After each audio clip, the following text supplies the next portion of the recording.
après l'introduction, on a les objectifs. Souvent, c'est aussi un casse-tête. J'ai juste une ou deux diapos pour parler globalement de ça. Très souvent, on va retrouver l'objectif général et les objectifs spécifiques. Le principe est le suivant. L'objectif général doit être suffisamment grand pour nécessiter plusieurs étapes pour être atteint. Et ce sont ces étapes qui sont les objectifs spécifiques. N'est-ce pas? On prend souvent un exemple pour dire, OK, supposons que je me rende compte que je ne travaille pas beaucoup, je suis paresseux. Bon, c'est un exemple, hein, parce que moi, je travaille beaucoup, n'est-ce pas? Mon objectif au cours de cette année, c'est ne plus être paresseux. C'est ça mon objectif, globalement.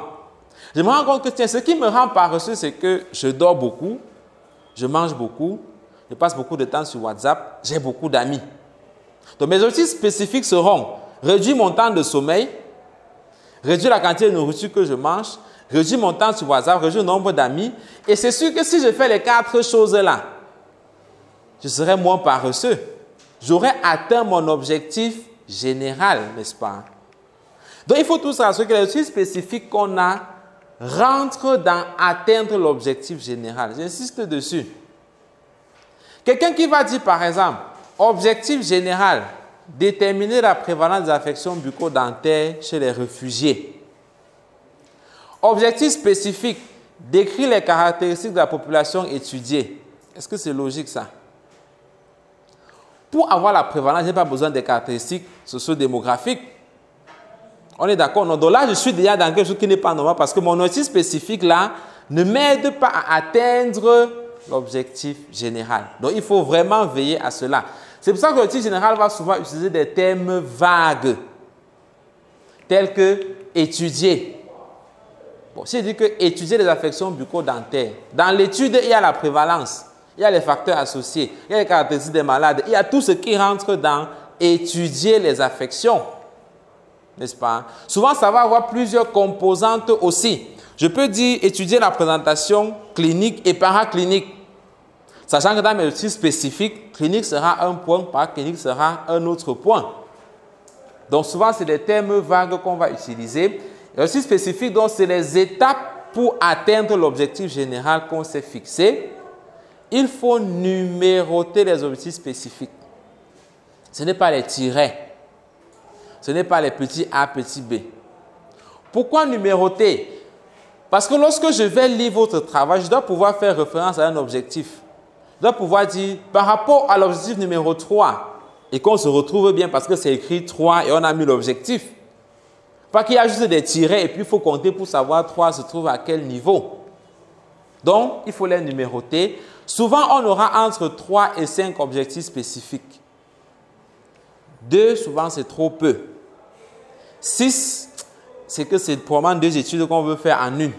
N'est-ce pas? Parce qu'il y a déjà trop de choses que tu veux faire toi seul, il faut fragmenter. Donc, on est souvent entre 3 et 5. Et il faut commencer par un verbe d'action. Les objectifs spécifiques commencent par un verbe d'action, tel que décrire, tel que évaluer, tel que déterminer, tel que calculer. Donc, c'est vraiment un verbe d'action que je mets comme début d'objectif spécifique. Et un piège qu'il faut éviter, si je vous ai dit quand je dis piège, c'est que ça revient souvent, n'est-ce pas? Il y a 2 jours, je regardais le protocole d'une résidente, SP4, donc elle a fait la thèse avant, qui est tombée dans le piège que je vais donner maintenant. Si là, comme on a dans la Bible, si l'année est ainsi du bois vert, si les résidents font déjà d'erreurs là, c'est-à-dire que les étudiants alors, c'est la magie, c'est marre, n'est-ce pas? L'objectif spécifique, non. L'objectif général ne doit pas se retrouver parmi les objectifs spécifiques.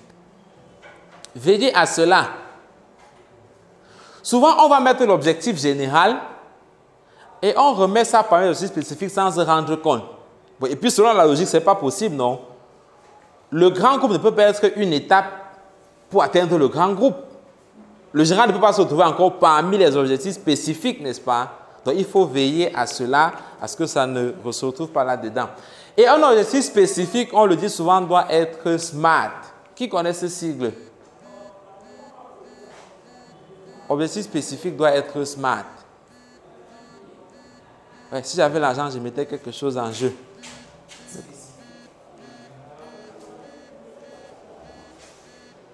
Bon, c'est pas parce que j'ai dit qu'il veut mettre l'argent en jeu que tu réponds, non? J'espère. Oui, vas-y. SMART, c'est...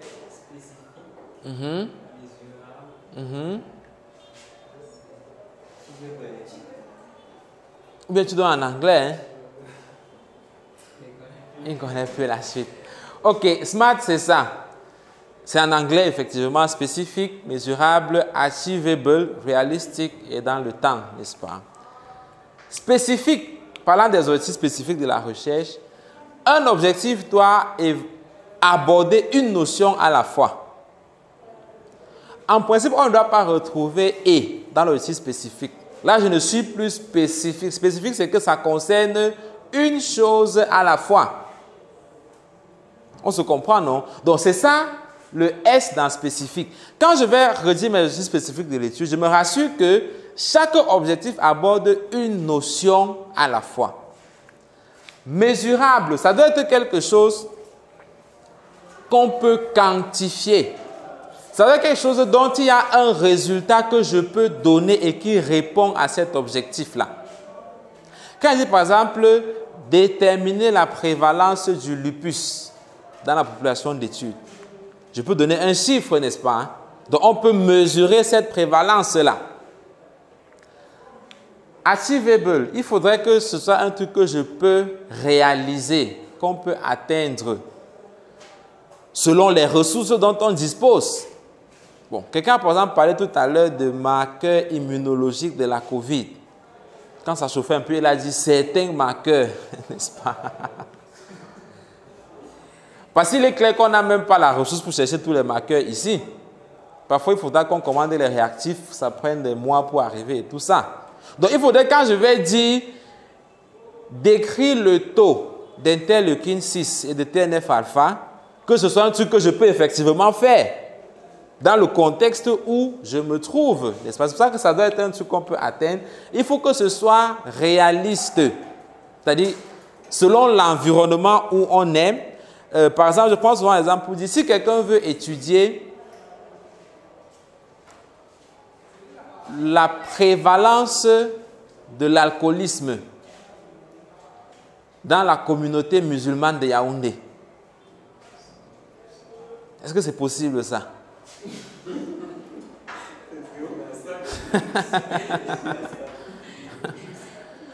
Peut-être qu'il y en a qui consomment ou pas, mais c'est sûr que personne ne va te dire. Donc, ça peut être mesurable, atteignable, mais ce n'est pas réaliste, n'est-ce pas? Ou je veux étudier la prévalence des interruptions volontaires de grossesse chez les étudiants de Yaoundé 1. Parce que, est-ce que si elle te dit, tu peux aller porter plainte directement, on va la poursuivre, non? Donc, ce n'est pas réaliste dans ce cas. On doit se rassurer qu'on a le temps pour le faire.